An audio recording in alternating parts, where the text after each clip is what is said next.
Welcome! In front of me I have Xiaomi Watch S1 Active, and I'm gonna show you how to factory reset this watch by using the system settings on it. Before we start, if you want to factory reset your watch, make sure that the battery level on your watch is at least above 20 or 30%, because if the battery dies during the resetting process, it might damage your watch. Now let's continue with the reset. So first thing you will need to do is to wake up the screen on your watch, and you can do it by pressing the home button. After you wake up the screen, press the home button again to open the menu. Now scroll through the menu, find the settings icon and tap on it to enter the settings. In settings, scroll all the way down, find the option called the system and tap on it.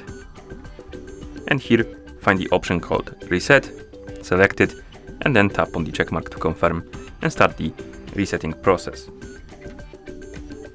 And now let's wait until the resetting process is complete.